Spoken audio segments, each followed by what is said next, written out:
જ્ઞાન લેવા આવ્યો। 2 કિલોમીટરનો રસ્તો કપાઈ ગયો છે। ત્યાં સાંજનો સમય થવા આવેલો। પેલા ગુરુ કહે છે કે મારે સંધ્યાનો ટાઈમ થયો। ઓલા શિષ્યને ભાવ આખો ઉઠી ગયેલો। શિષ્ય કહે છે ઠીક છે, હું આની પાસે જ્ઞાન લેવા આવ્યો હતો। આની પાસેથી શું જ્ઞાન લેવાનું હોય? ઠીક છે, કરી લો સંધ્યા તમારી। એટલે પેલા ગુરુ સંધ્યા કરવા બેઠા, આંખ બંધ કરી। આંખ બંધ કરીને જ્યાં પ્રણવનો જપ શરૂ કર્યો એવા સમયમાં જંગલ હતું, એટલે ભયાનક સિંહ જંગલમાંથી બહાર નીકળ્યો। સાથે સિંહણ હતી, સાથે નાના નાના બચ્ચા હતા એના। 5-6 નું આખું આ કુટુંબ જંગલમાંથી બહાર નીકળ્યું। પેલા ગુરુને જોતાની સાથે સિંહે મારી ત્રાળ। બોલો શીશ કે મરી ગયા હસતો। શીશ તો એમનેમ પોટલું હેઠું મૂકીને ચડી ગયો ઝાડ ઉપર। ન્યા બેઠો બેઠો રાડ્યું નાખે, ગુરુદેવ ગુરુદેવ જાગો, ઝાડ ઉપર ચડી જાઓ। સિંહ સિંહણ ને બચ્ચા 7-8 છે, ખાઈ જાહે તો હાઈડખ્યું તમારું નહીં બચે। ગુરુ જાગો। સિંહ અને સિંહણ 10 ફૂટ છેટે આવી પહોંચ્યા। ઓલો ઉપરથી રાડે રાડ્યું નાખે, જાગો જાગો। ગુરુ તો ધ્યાનમાં બેઠા છે। 5-10 મિનિટ થઈ એટલે સિંહ અને સિંહણ જ્યાંથી આવ્યા ત્યાં પાછા ચાલ્યા ગયા। ગુરુની સંધ્યા પૂરી થઈ ગઈ। ગુરુએ આંખ ઉગાડી। ઓલો ચેલો ઉપરથી આવ્યો, પણ ચેલાનું ગળું બેહી ગયેલું રેડ્યું નાખી નાખી। જાગો ભાગો, જાગો ભાગો। આ કથા એમ કહે છે કે ભાગવાની જરૂર નથી, જાગવાની જરૂર છે। ભાગો નહીં, તમે જાગો। પેલો શિષ્ય કહે છે, ગુરુદેવ જ્યારે આપણે જંગલમાં જતા હતા ત્યારે ખાલી મધમાખી આવી હતી તો તમે રાડ નાખીને ભાગતા હતા, અને સિંહ સિંહણ ને 2-3 બચ્ચા તમારાથી 10 ફૂટ છેટે બેઠા હતા, તમને જરાય ડર નહોતો લાગતો? તમે એને નહોતા જોયા? ગુરુ કહે છે તારા દેકારાથી મેં આંખ ખોલી હતી અને જોયા હતા। તમે જોયા હતા તોય ગભરાતા કેમ નહોતા? માખીથી ગભરાઓ, તમે સિંહથી કેમ નહીં ગભરાઓ? પેલા સંતે જવાબ આપ્યો, સાંભળ, માખીથી જ્યારે હું ગભરાતો હતો ત્યારે તું મારી સાથે હતો। લાયન અને લાયનેજ જ્યારે બેઠા હતા એ ટાઈમે ઈશ્વર મારી હારે હતો, इसलिए મને લાયનનો કોઈ ગભરાટ નહોતો થતો।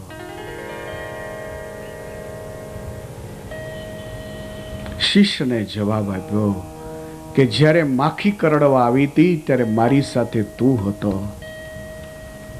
તારો સહવાસ હતો, જેને કારણે મને ગભરામણ થતી હતી।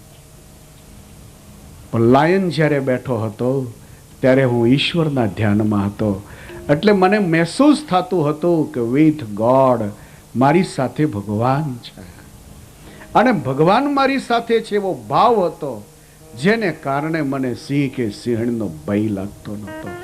આનું નામ પ્રગટ ભાવ કહેવાય। ભગવાન મારી સાથે છે આ ભાવ જ્યારે તમારામાં આવશે એટલે ઇસી મિનિટે તમે નિર્ભય થઈ જશો। જ્યાં સુધી પરોક્ષ ભાવ રહેશે ત્યાં સુધી તમારા જીવનમાં ભય રહ્યા જ કરવાનો। તો વસુદેવને દેવકીજીના જીવનમાં ભય પાછો શરૂ થયો। પેલા પેરગીરોએ જઈને કંસને સમાચાર આપ્યા છે, મહારાજ દેવકીનો 8મો જન્મી ચૂક્યો છે। અને આ પાપી સફાળો ઊભો થયો, હાથમાં ખડગ લઈને ભાગતો ભાગતો ત્યાં પહોંચ્યો। પ્રહલાદની રક્ષા કરવા માટે પરમેશ્વર થાંભલામાંથી જન્મે અને મથુરામાં જન્મ્યા પછી ગોકુળ ચાલ્યા જાય। આ કથા જ એમ કહેવા માંગે છે કે વસુદેવ ને દેવકીજીની આધ્યાત્મિક ક્ષતિ એ છે કે પરમેશ્વરને હજી પરોક્ષ ભાવથી માને છે। નહીં તો વસુદેવજીને દેવકીજીને વિચારવું જોઈતું હતું કે ભગવાન લીલા પુરુષોત્તમ નારાયણ અમારે ત્યાં બાળક થઈને આવ્યો, હવે તો કંસની હાથ પેઢી મારે આટા. અમારી ગોદમાં કાળનો કાળ આવ્યો છે, હવે કોઈ ડર નથી. પ્રહલાદને ડર નહોતો, એનું કારણ પ્રહલાદને કોઈ દુઃખ અડી શક્યું નહીં. ઓલો માવત સાંકળથી હાથીનો એક પગ બાંધ્યો અને બીજા છેડાથી પ્રહલાદની કેડ બાંધવાઈ ગયો. તો ભાગવતજીનો સપ્તમ સ્કંધ એમ કે પેલી સાંકળ હતી ને એના લોઢાના જે મકોડા હતા, કડીઓથી કડીઓ વિખાઈ ગઈ. પ્રહલાદજીને પહાડ ઉપરથી દોડ્યા, નીચે આવે ને તો પ્રહલાદની નખોરી ન ફૂટી. છેવટે હોલિકાનો પ્રયોગ કર્યો. હોલિકાની ગોદમાં હિરણ્યકશિપુની બેન હતી. આ હોલિકાના ગોદમાં એને બેસાડ્યા, ચારે બાજુ લાકડાનો મોટો ઢગ કર્યો અને ઢગ કર્યા પછી મૂક્યો અગ્નિ, કે આમાં પ્રહલાદજીનું હેડક્યું નહીં બચે. હિન્દુ શાસ્ત્રોનો મત છે કે પ્રહલાદજીનો એક વાળ નથી બળ્યો અને પેલી હોલિકા સપૂચી બળી ખાઈ. અંતે સ્વયં હિરણ્યકશિપુ મારવા તૈયાર થયો છે અને પ્રહલાદને જ્યારે પૂછે છે, યત્વયા મંદ ભાગ્યોસ્તિ મદન્યો જગદીશ્વર ક્વાસો યદીચ સર્વત્ર કસ્માત સ્તંભૈ ન દર્શતે. ક્યાં છે એ તારો ઠાકોરજી? દેખો પ્રગટ ભાવ શું કહેવાય એ બતાવું છું. પૂછ્યું ક્યાં છે તારો ઠાકોરજી? એ તને બચાવનાર ક્યાં છે? પ્રહલાદ કહે છે કે પિતાજી એ સર્વત્ર બિરાજે છે, કોઈ જગ્યા એવી નથી કે જ્યાં એ મારો ઠાકોરજી બિરાજતો ન હોય. મારી સાથે જ છે કાયમ, એ જ મારું રક્ષણ કરી રહ્યો છે. ક્વાસો ક્યાં છે? પ્રહલાદજી કે સર્વત્ર છે પિતાજી, હું કઈ જગ્યાએ નહીં બતાવું કે આ જગ્યાએ બેઠા છે. આનું નામ પ્રગટ ભાવ કહેવાય. ભગવાન મારી સાથે છે.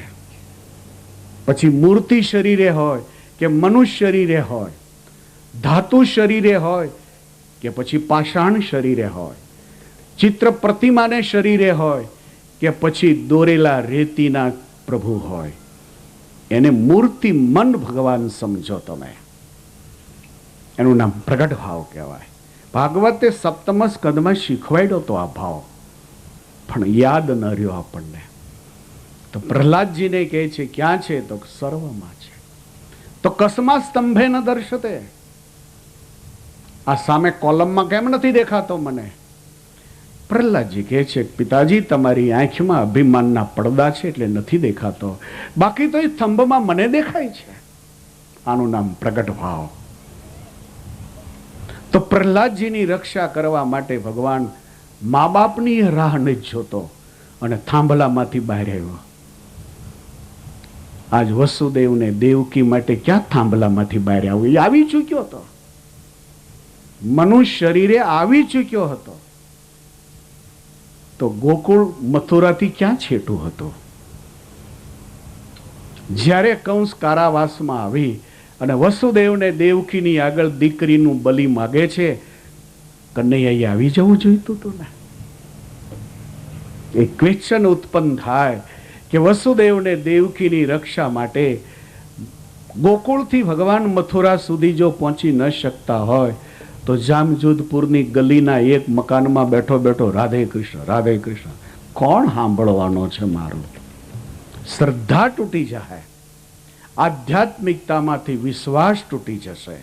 તમે શાસ્ત્રો છે એ ખરેખર શાસ્ત્ર નહીં દેખાય, તમને એક બિઝનેસ દેખાશે. તમને લાગશે કે આ સાધુ પુરુષોનો બિઝનેસ છે, આ લોકો એની આજીવખાને માટે અમને ધાર્મિકતા પાળવાની ભલામણ કરે છે. બસ અમે ધાર્મિક બનીએ, એના ચેલા બનીએ, એની કંઠી બાંધીએ એટલે એને ચદર પછેડી બધું મળ્યા કરે છે. બેહુદી વિચારની બાબત છે આ, બિન બુનિયાદી વાત છે આ, કોઈ બિઝનેસની વાત છે જ નહીં. આધ્યાત્મિકતાની અંદર અસર નથી થતી એનું કારણ એ છે કે આધ્યાત્મિકતામાં ક્યાંક આપણો લૂઝ પોઈન્ટ છે. જેને કારણે અસર થતી નથી, નહીં તો થાવી જ જોઈએ. સુખદેવજી મહારાજ બોલે છે, પરીક્ષિત પેલો કંસ આવ્યો, અને કંસ જ્યારે આવ્યો ત્યારે દેવકીજીને એમ કહે છે કે આઠમો ક્યાં છે? मां नीचू गायली गई. वसुदेव जी ने कहे छे बता दीजिए कहां है. वसुदेव जी ने आंख नीचे ढળી ગઈ. શું જવાબ આપવું? પરોક્ષ ભાવ આવ્યો તો વસુદેવજીને ખોટું કરવા માટે આજ પ્રેરણા થઈ.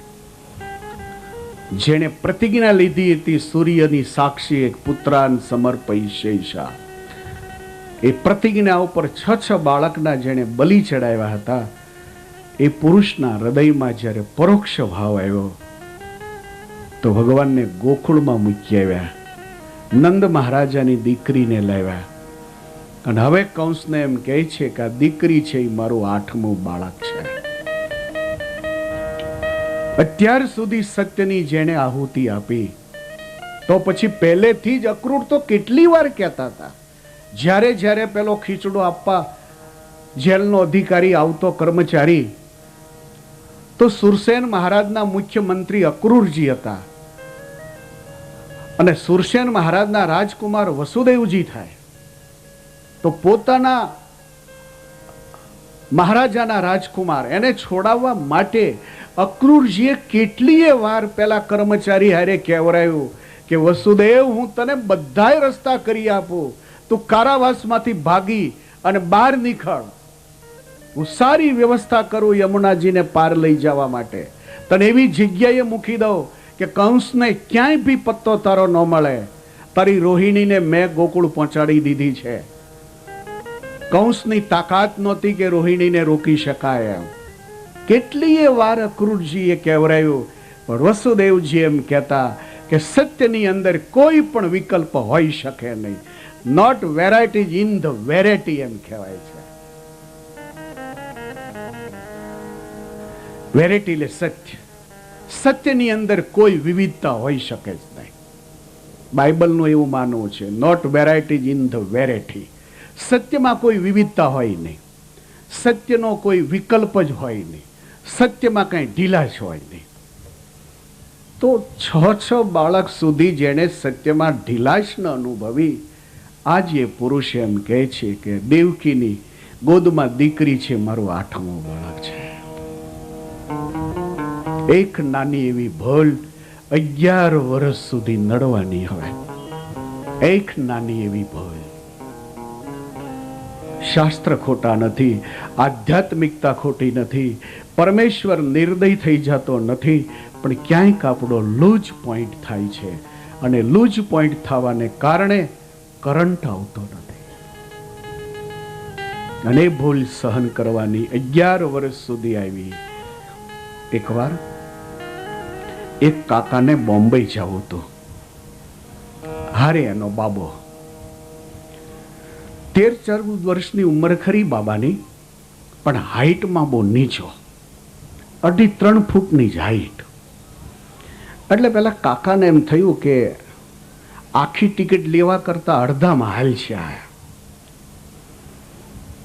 ગુજરાતી માથું હાંકવામાં જ કાયમ રહ્યું, હાલ છે હાલ છે હાલ છે. વ્યવહારમાં હાલ છે, ધાર્મિકતામાં તો હાલ છે. ઓલા ગોરદાદા પૂજનમાં લાલ ને સફેદ ને એવા થાપણ લખાવે કે જેની ઉપર લાલ હોય તો ભગવાન વિઘ્નેશને પધરાવે, સફેદ થાપણ ઉપર ભગવાન વિષ્ણુનો કુંભ પધરાવે. ભગવાનને બેસવા માટે થાપણ લખાવે. પછી આપણે કાપડિયાની દુકાને જઈ અને કેનવાસના ટુકડા કપાવીએ, હાલશે. પછી ભગવાને કહે તો પછી હાલશે. પછી ગોરદાદાએ પૂજાપો લખાયો હોય, હોપારીઓ લખાવી હોય. ભગવાન સ્વામિનારાયણ સત્સંગી જીવનમાં મત્સ્યાવપુરની સભામાં દરેક બ્રહ્મદેવોને ભેગા કરીને 84માં એમ કહે છે કે હવેથી તમારા બાળકોને સંસ્કૃતિને નિભાવવા માટે કર્મકાંડ શીખવાડજો. બાકી કર્મકાંડ ઉપર આજીવિકાનો આધાર હવે તમે નહીં રાખતા, નહીં તો તમારા બાળકો હજી પણ ધોતિયા વગરના રહ્યા. માટે હવે તમે બિઝનેસ ઉપર, કોઈ સર્વિસ ઉપર એવું એજ્યુકેશન મેળવો કે સમાજની સાથે તમારો પરિવાર પણ તાલ મિલાવી શકે. અને એટલે જ મત્સ્યાવપુરમાં મળેલી બ્રહ્મદેવોની 84માં ભગવાન સ્વામિનારાયણનું નામ પાડવામાં આવ્યું છે બ્રહ્મણ્ય દેવ. બ્રાહ્મણ આખો ઈષ્ટદેવ જો હોય તો ભગવાન સ્વામિનારાયણ હોય. કે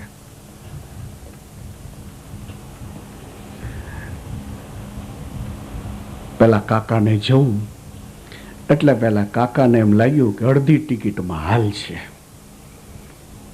ગુજરાતી હાકવામાં માનતા હોય છે. પેલી હોપરી લખાવે પૂજાવામાં, ગોરદાદાને એમ કે પૂજા પૂરી થાય પછી ઘરે લઈ જઈશ તો છોકરા ખાશે. એ હોપારી જ્યાં તમે લેવા દુકાને જાઓ ને તો એટલે વીણી વીણીને બોબા જ ગોતી રાખ્યા હોય. એક હોપારી હાજી ન હોય. એને જોવો ને તો આર પાર ફાંકા હોય હોપારીમાં. દોરો નાખો ને તો માળા સરસ થાય ભજન કરવાની. અને એમાં એ હોપારી લીંડી પીપરની ગોળીથી થોડીક જ મોટી હોય પાછી. ભગવાન ભલે વાતરી વાતરીને ખા કરે, ગોર બિચારા ભલે વાતરે. પછી કે બ્રાહ્મણ કર્મકાંડ કરતા નથી, બ્રાહ્મણો કઈ વિધિ કરાવતા નથી. એલા 5 કલાક વિધિ કરાવ્યો ને તમે 11 રૂપિયા મૂક્યા. આનાથી તો છોકરાની ચડ્ડી નહીં થવાની. દ્રવ્ય સંબંધી યત કાર્યમ તદ દ્રવ્ય નૈવ સાધ્યતે. ભગવાન સ્વામિનારાયણે બ્રાહ્મણો માટે મત આપ્યો છે કે પૈસા સંબંધી કાર્ય છે ને એ પૈસાથી જ પૂરું થઈ શકે. સંસારમાં જ્યારે તમે જોડાયેલા છો તો પૈસા સંબંધી કાર્ય એ પૈસાથી જ પૂરું થાય. નતું જ્ઞાને ન ભક્ત્યાવા.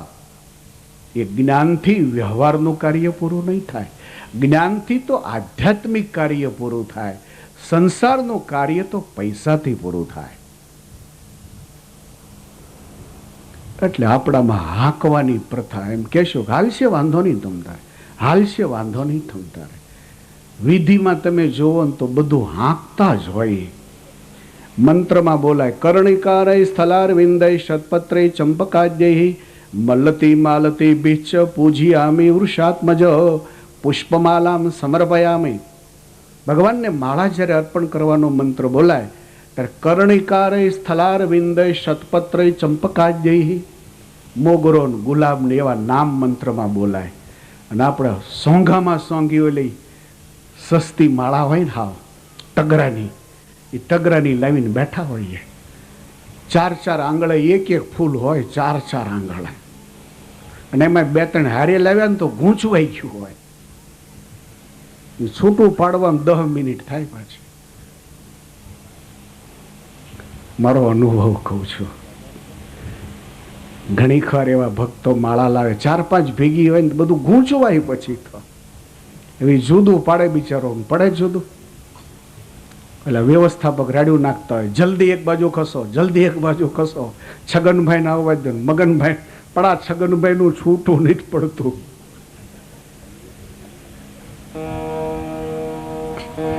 પછી એને કહું ભાઈ લાઈન બધું એમને હું માથે ચડાવું તો ઉતર્યા હોય હેઠો. ભગવાનમાં હાલે. અને છેવટે ક્ષમા યાચના જ્યારે બ્રહ્મદેવ કરાવે, ન્યુનાતિરિક્ત પૂજાયામ સંપૂર્ણ ફલ સિદ્ધયે દક્ષિણામ શક્તિ તો ધાર્મે અર્પયામી તવાગ્રત હિરણ્ય દક્ષિણામ સમર્પયામી. ભગવાનને કોઈ પણ મારી પૂજામાં ક્ષતિ થઈ હોય તો એની હું ક્ષમા યાચું છું અને દક્ષિણામાં હિરણ્ય કહેતા સોનાની ગીની અર્પણ કરું છું. હવે આપણે પાંચ્યું લઈને બેઠા હોય ખીચામાં. હિન્દુ સંસ્કૃતિમાં હાલ છે, હાલ છે, હાલ છે. આપણી એક પ્રથા છે. પછી એમ કહીએ કે વ્રત કર્યું પણ મને ફળ ન મળ્યું. કોઈ કાળે નહીં મળવાનું તમને. એમાં આધ્યાત્મિકતાનો કોઈ દોષ નથી, દોષ આપણો છે. 10મા સ્કંદમાં જેટલી ભગવાનની લીલાઓ આવે છે એની પાછળ સુખદેવજી મહારાજ આધ્યાત્મિક જે લૂજ પોઈન્ટ છે એ બતાવશે, ભગવાનની લીલાનું માધ્યમ લેશે અને એ લીલાના માધ્યમથી આધ્યાત્મિક જે સ્ક્રૂ ઢીલા થઈ ગયા છે આપણા, જેનો જે ઢીલો થયો હોય, પણ એમાંથી સુખદેવજી બતાવશે કે આ સ્ક્રૂ તમારો ઢીલો છે, ટાઈટ કરો. અહીંયા ફ્યુઝ ઉડી ગયો છે, લાઈન આગળ નથી જતી, માટે નવો ફ્યુઝ નાખો. અહીં કડી તૂટી ગઈ છે એટલે ચેનલ ખેંચાતી નથી, નવી કડી નાખી દો. તો એક નાની ભૂલ ઠેઠ સુધી પેલા કાકાને મુંબઈ જવું એટલે અરે એનો બાબો, એટલે એને એમ થયું કે અડધી ટિકિટ લઈશ તો હાલ છે, એટલે 1.5 ટિકિટ લીધી, પોતાની આખી, બાબાની અડધી. બાપ દીકરો બે કોચમાં બેઠા, ગીડદી ઘણી.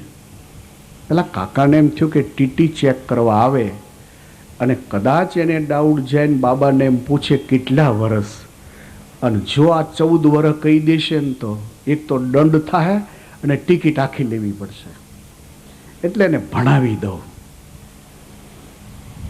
આપણે આપણા કાળા કરમ આપણી પેઢીને પણ ભણાવ્યા, આપણા કુરિવાજો, આપણી કુટેવો આપણા જનરેશનની અંદર પણ આપણે સીંચી છે, એટલે આ દેશમાં ગરીબી નાબૂદ થવાની નથી.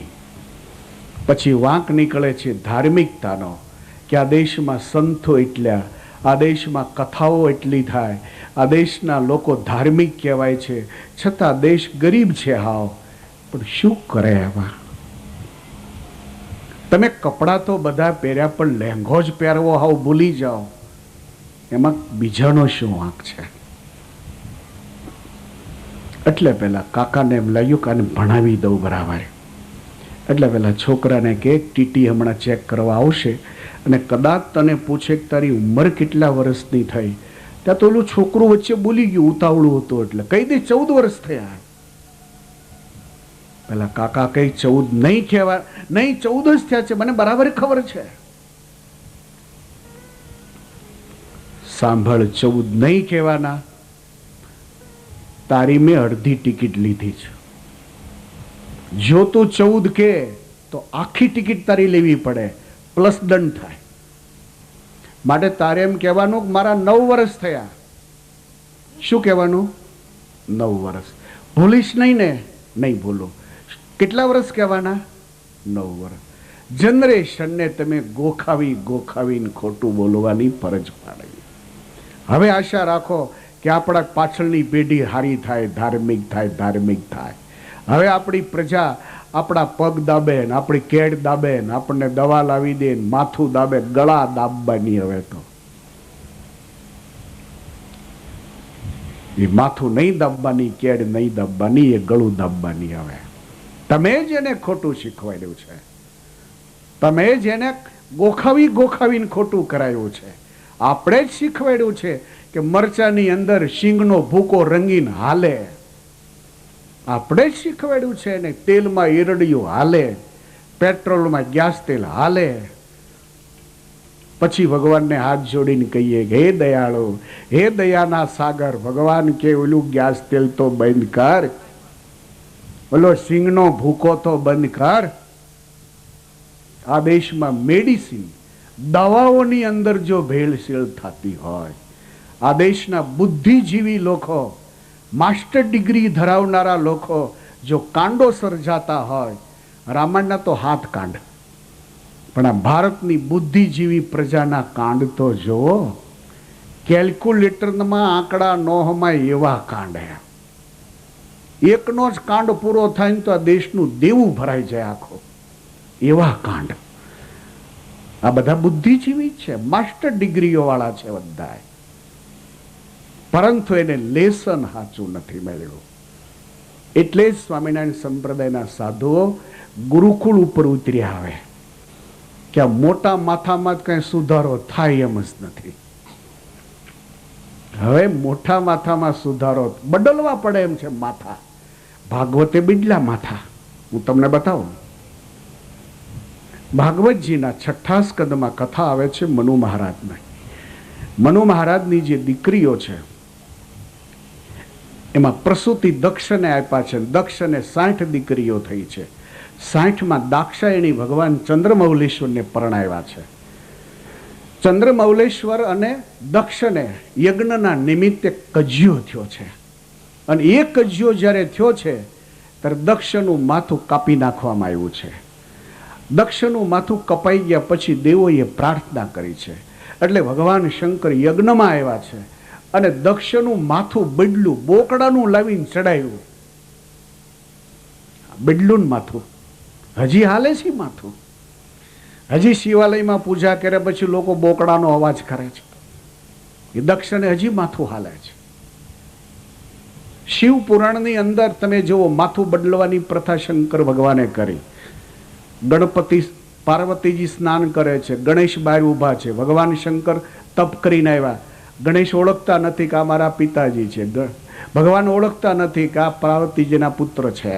બાપ દીકરા વચ્ચે કંકાસ થયો છે અને કંકાસ થઈને ભગવાન શિવ થોડાક નારાજ થઈ ગયા અને લઈને માથું કાપી નાખ્યું. માથું કપાઈ ગયા પછી હાથીનું માથું લાવી અને પેલા બાળકની ઉપર જોયું. બિડલું માથું જુઓ, માથું બદલાય છે. પણ એકાદો વાળ ધોળો થયો તો ખેંચાય, આખું માથું ધોળું થયું. એમ આ દેશમાં એકાદાનું માથું જો બગડ્યું હોત તો ચોક્કસ બદલત, પણ બધાયના કેમ બદલવા? એ પ્રયાસ કરવા કરતા નાનું જનરેશન જે છે, જે સાવ વ્હાઈટ ક્લોથ, જેમાં કોઈ છાપ નથી પડી, હજી ઈશ્વરના ઘરેથી આવ્યું છે. ઈશ્વરે એને એટલું સરસ આપ્યું છે, એકદમ વ્હાઈટ ક્લોથ, વ્હાઈટ પેપર જેવું એ બાળક હોય છે. એમાં કોઈ છળકપટ નથી, કોઈ છેતરપિંડી નથી, કંઈ મારું તારું નથી, કશુંય નથી. એમાં કોઈ દુશ્મન નહીં, કોઈ મિત્ર નહીં. એવી તમે પાડી શકશો. બાકી મોટા માથા થયા પછી 7 દાડા નહીં પણ 17 દાડા કથા હાલે ને. સંતો કહે એનું કરવું કેમ કે કથાનો માંડવો છોડ્યા પછી પાછું એમનું એમ. તેરા તુજકો અર્પણ, ભાગવતજીનું ભાગવતજીને અર્પણ, તેરા તુજકો અર્પણ. નવા જનરેશનમાં ધાર્મિક સંસ્કારો આપીએ.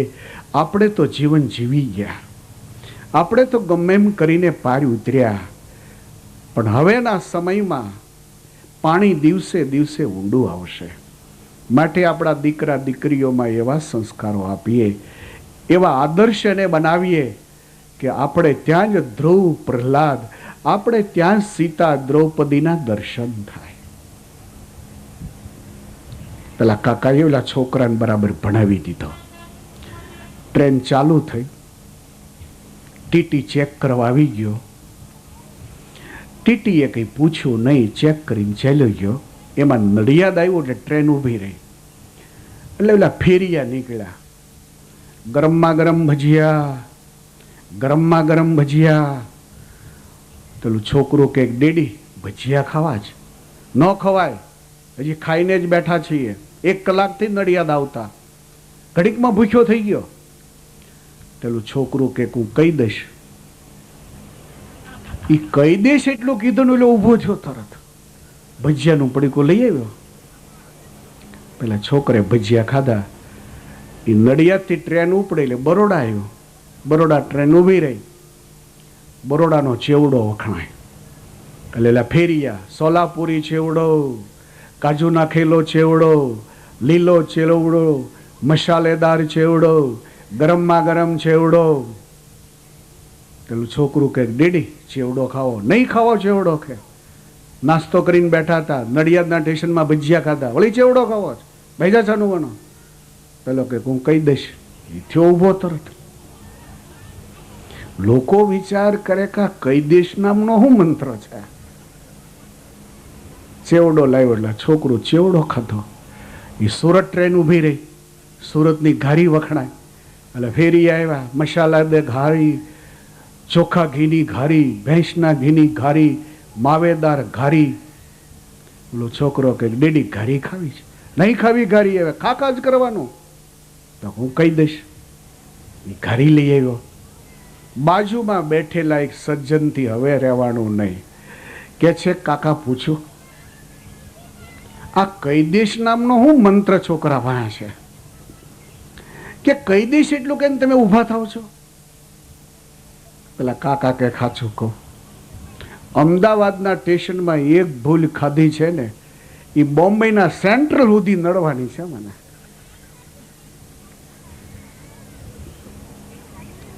એક ભૂલ જિંદગી ભર નડે. વસુદેવ અને દેવકીજીના જીવનમાં આધ્યાત્મિક તે એક પોઈન્ટ લૂઝ પડ્યો અને લૂઝ થયેલા પોઈન્ટે 19 વર્ષ સુધી આ બંને જણાને બહુ પરેશાન કર્યા. તો આ કથાથી આપણી ભૂલ આપણે સુધારી લઈએ કે ભગવાનની મૂર્તિ આપણે ઘરે બિરાજતી હોય તો એવો ભાવ રાખો કે મારે ઘરે નંદન બેઠા છે, મારે ઘરે યશોદા નંદન છે, મારે ઘરે કૌશલ્યા નંદન છે, મારે ઘરે ધર્મનંદન બેઠા છે, હું એની પૂજા કરું છું. એનું નામ પ્રગટ ભાવ કહેવાય. અને પ્રગટ ભાવથી જ્યારે તમે પૂજા કરશો, પ્રગટ ભાવથી જ્યારે તમને સેવા થશે ત્યારે તમને મહેસૂસ થશે કે ભગવાન મારી સાથે છે. અને ભગવાન જો તમારી સાથે છે તો પછી ડરવાની કઈ જરૂર છે. અમદાવાદમાં કથા ચાલતી હતી. ત્યાં સિકવેરા કંપની છે એક. એ છોકરાઓ જ્યારે નાના હતા ત્યારે એના ફાધર અમારા કપડાં સીવતા. બહુ ગરીબ માણસ હતા. ભગવાન સ્વામિનારાયણના ચુસ્ત ઉપાસક હતા. આ બંને ભાઈઓ અમદાવાદ આવ્યા. દરજીનું કામ કરતા કરતા 5 પૈસા કંઈક બચ્યા. થોડીક બેંકની લોન લીધી, થોડાક સંબંધીઓ પાસેથી ઉછીના લીધા, થોડાક કોઈની પાસેથી વ્યાજુ લીધા. એમ થોડાક પૈસાની મૂડી ભેગી કરી અને એક બિઝનેસ કાપડનો ચાલુ કર્યો. હવે એમાં ભગવાન ભળ્યા તો 2-4 વર્ષે ઘણો મોટો બિઝનેસ વિકસાવી શક્યા. બેંકોના લાખો રૂપિયા લોનમાં લીધેલા અને એનાથી એનો બિઝનેસ એને એટલો વિકસાયો કે એક જણાને ત્યાં 500 કારીગર કામ કરે. એક જગ્યા ઉપર માપ લેવાય, એ માપ લીધા પછી એક જગ્યા ઉપર એનું કટિંગ થાય કાપડનું, એક જગ્યા ઉપર એક કપડ સીવાય, ચોથા પ્લાન્ટ ઉપર જાય તો ત્યાં ઇસ્ત્રી થાય, 5મા પ્લાન્ટમાં જાય તો ત્યાં લેબલ લાગે. આવા બધા સેક્શન એને ગોઠવેલા. ભગવાનની દયાથી ખૂબ સુખી, પણ માથે દેવું વાળ જેટલું બેંકનું, લોકોનું, નવો બિઝનેસ આખો સેટ કરેલો. ખૂબ સારો બિઝનેસ ચાલે. એમાં બરાબર કથા ચાલે એટલે એક દિવસ મને કહે સ્વામી ઘરે આવવું છે. મેં તો ભાઈ પધરામણી તું રહેવા દે, તારે ઘરે આવીશ ને તો લોકો બધાય કહે છે મારે ઘરે આવ્યો. તો મને કહે સ્વામી પણ મારે ઘરે તો આવવું જ પડે તમારે. મારો બાપ તમે જ્યારે ભણતા ને ત્યારે તમારા કપડાં સીવી આપતા, પૂજાના પથરણા સીવી આપતા. અને આજે પણ અમે ગોપીનાથજી મહારાજનો ચોખ્ખો 10મો ભાગ કાઢીએ છીએ. એટલે મેં કીધું કે કામ કરીએ, કથાની સમાપ્તિ પછી કોઈને કહીશ નહીં તો આગળ તારી ગાડી રાખજે, અમે પાછળ. અને એ રીતે રાતે અમે આવીએ એટલે તો ભલે અમે ગયા. હું એ કહેવા માંગુ છું કે ભગવાનની મૂર્તિમાં પ્રગટ ભાવ રાખજો, પરોક્ષ ભાવ ન રાખતા. કે ભગવાન તો ગોલોકધામમાં બિરાજે છે. ભગવાન તો જ્યારે ભાગવતનો યુગ હતો ત્યારે નંદ યશોદાને ત્યાં જન્મ્યા હતા. ભગવાન તો જ્યારે સત્સંગી જીવનનો યુગ હતો ત્યારે ગઢપુરમાં બિરાજતા હતા. હવે ક્યાં ભગવાન છે? આવો ભાવ એને પરોક્ષ ભાવ કહેવાય. અને પરોક્ષ ભાવ છે આધ્યાત્મિકતાનો એક લૂઝ પોઈન્ટ છે. એને બરાબર ટાઈટ કરો તમે. એટલે અમે રાતે એને ઘરે ગયા તો અમે 4-5 સંતો, 2-4 એ ભાઈઓ, એના બધા સંબંધીઓ. ઘરની અંદર ગયા ને તો અમે 4 સાધુ ન હામ્યા. 8x8ની જ રૂમ હાવ. ભગવાનની આરતી થઈ રહી. પછી મેં પેલાને પૂછ્યું કે તારા વાઈફ ક્યાં ગામના છે? એટલે મેળ્યો હસવા. મને કે કેમ સ્વામીજી? મેં તો બીજું કંઈ નહીં, તું ગામનું નામ આપ એટલે મને ખબર પડે કે ગામનું પાણી કેવું ચીકણું છે. બધું ભગવાનની આટલી મોટી તારી ઉપર દયા છે. 8x8ની રૂમ. અમે 4 સાધુ નો હામીએ ક્યાં. હારું થયું કોઈ હારી અમારી લાવ્યા નહીં. અમે સારું હાઉસ તો લે. એટલે મને કહે સ્વામીજી એવું નથી, પણ ખરેખર વાઈફ ના પાડે છે અને એમ કહે છે કે નવું મકાન લેન તો તું રહેવા જા, બાકી હું તો આમાં જ રહીશ. મેં તો એટલે તે ગામનું નામ મને આપ્યું નહીં. વાઈફ હશે બહુ ચીકણી ગુંદા જેવી, પૈસા એટલા બધા કમાય છે તો 5 પૈસા વાપરતો એમ. એણે એક બહુ સરસ વાત કરી. મને કે સ્વામીજી, અમે જ્યારે પહેલા વહેલા આવ્યા ને ત્યારે આ મકાન રાખ્યું, ગરીબી હતી અમારી. આ ભગવાનનું સિંહાસન ત્યારથી છે એમના. અમારા 2 જણાનો નિયમ હતો કે સાંજે હું ગમે ત્યારે આવું, પછી ભગવાનની સાથે આરતી કરીએ, આરતી કર્યા પછી નિતનીમ કરીએ, ત્યાર પછી થાળ કરીને જમીએ.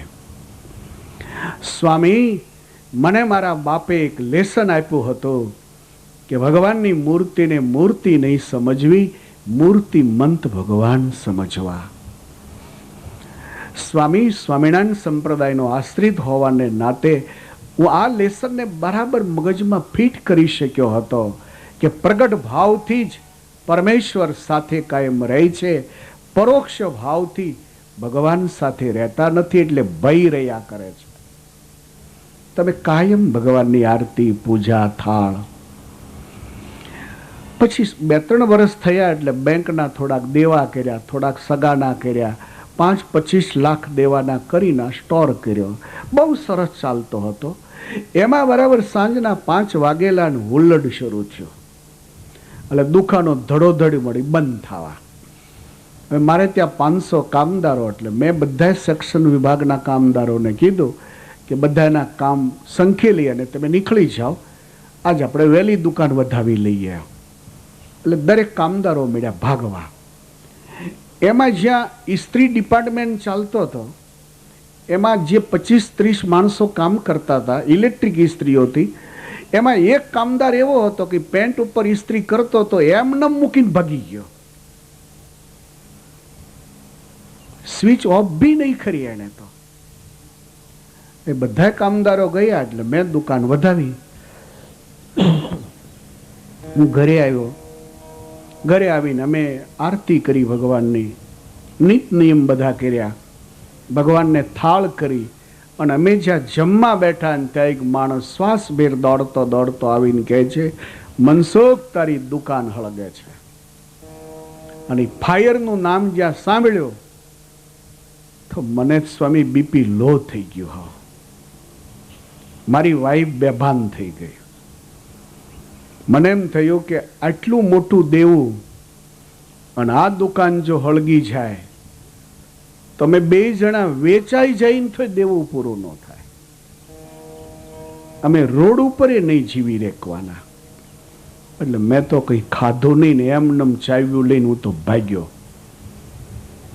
હું સ્વામી ભાગીને ગયો એટલે મારી વાઈફ બેઠી થઈને ખૂબ રડી, અને પછી દીવો તો બળતો તો આરતી કરી હતી એટલે ધૂપસળી બળતી હતી, એટલે ઊભી થઈને એને ભગવાન સ્વામિનારાયણના ખોળામાં મૂક્યું માથું કે જ્યારથી હું આ ઘરમાં આવી છું ત્યારથી પ્રગટ ભાવથી તારી પૂજા કરું છું. હું એમ માનું છું કે આ મૂર્તિ નથી, મૂર્તિ મંત તું ધર્મ નંદન બિરાજે છે, અને મૂર્તિ મંત તું બિરાજતો હો. અને આજ અમારે રડવાનો દિવસ આવ્યો. અમે સહન ચોક્કસ કરશું અમારા સુખ દુઃખો, પણ આજ અમે રોડ ઉપર નહીં ઉભા રહીએ કે આજ અમારે બેયને પોઈઝન પીવું જ પડશે. અમે દેવું ક્યાંથી આપશું? તો તું પ્રગટ બિરાજે છે તો કેમ સુખ દુઃખનો હિસ્સેદાર નહીં થતો? અને કે સ્વામી, આજ મૂર્તિમાંથી મહારાજ બહાર નીકળ્યા. વાઈફને માથે હાથ મૂકીને કહે છે કે બેટા, શુક્રવાર રડે છે. જેની સાથે હું હોઉં છું એનું નાવ કદી ડૂબતું જ નથી. જેનો કર્ણધાર હું હોઉં છું, જે વ્યક્તિ માની રહી છે ભગવાન મારી સાથે છે, એ વ્યક્તિનો કોઈ દી વાંકો વાળ થતો નથી.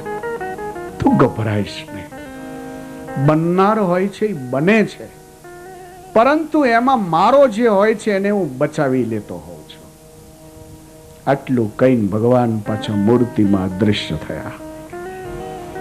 મને કે હું સ્વામી દુકાને પહોંચ્યો. જ્યાં મેં દુકાન ખોલી, આખો દુકાન ધુમાડાથી ભરાઈ ગયેલી, પણ ફાયર નહીં થયેલો. હજી ફાયર બ્રિગેડના માણસો આવ્યા,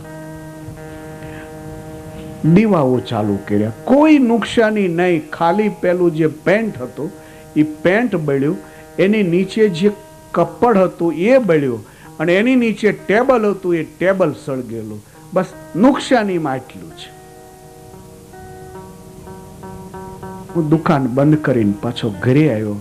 મારી વાઈફ ગેટમાં ઊભી હતી મારી રાહ જોઈને. મને જોતાની સાથે જ બાદ ભીડી અને એને તો પોક મૂકી. એટલે મેં એને કીધું તું ખોટી રડે છે, હવે આપણું કશુંય નથી બળ્યો. મહારાજે આપણી બહુ રક્ષા કરી છે. નુકસાનીમાં ખાલી એ પેન્ટ, એ સિવાય કશી નુકસાની નથી થઈ. પણ કોઈ રીતે સ્વામી ઈચ્છાની રહી નહીં. મને એમ થયું કે આના હાડને જો અસર થાય ને તો ક્યાંક વાઈફ ખોઈ બેસીશું. મેં કીધું કે હું ખરેખર સાચું કહું છું, કશી નુકસાની નથી થઈ. ત્યારે શાંત થઈને કહે છે કે આપણી દુકાનમાં ફાયર થયો એટલે હું નથી રડતી. તો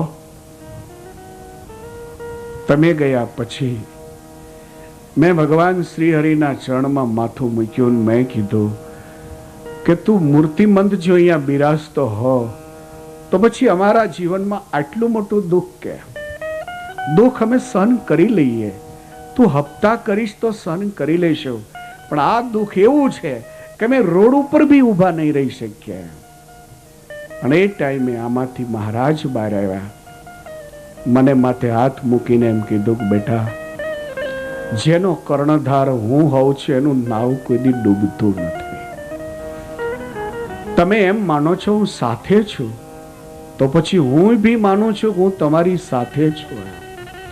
અને જ્યાં હું સાથે હોઉં છું, બનનાર વસ્તુ ભલે બનતી, તમારો વાંકો વાળ નહીં થાય. આટલું કઈની અદૃશ્ય થઈ ગયા છે. તો મને કે ત્યારથી મારી વાઈફે પ્રતિજ્ઞા લીધી છે કે મરું તો આ જ કોટડીમાં મરું, બાકી આમથી બાર્યું નહીં જાઉં. અહીંયા મને ભગવાને દર્શન આપીને મારી રક્ષા કરી છે. આનું નામ પ્રગટ ભાવ. અને પ્રગટ ભાવથી કાર્ય સિદ્ધ થઈ જાય છે. આજ વસુદેવને દેવકીજીના જીવનમાં કંસ કહે છે, બતા દીજીએ દેવકીનો આઠમો ક્યાં છે. વસુદેવ શું બિચારા બોલે, આજ ખૂબ રેડ્યા વસુદેવજી, પણ હવે શું રસ્તો એનો. વસુદેવજીએ હાથના ઈશારાથી દેવકીજીની ગોદ બતાવી દીધી કે દેવકીજીની ગોદમાં બાળક છે ને એ મારું 8મું બાળક છે. કંસ દેવકીજીની સામે આવ્યો. દેવકી, 8મું સંતાન મારે હવાલે કરવામાં આવે. અને દેવકીજીને વિચાર આવ્યો કે જેમ મારે ભગવાન બાળકૃષ્ણ લાલ એક દીકરા તરીકે છે, એમ યશોદાજીને આ એક દીકરી જ દીકરા તરીકે છે. આર્ય પુત્ર જ્યારે પ્રભુને પધરાવવા ગયા છે ત્યારે યશોદાજીને જગાડ્યા નહીં, બાવાને જગાડ્યા નહીં, અને એમનેમ લઈને આવ્યા છે.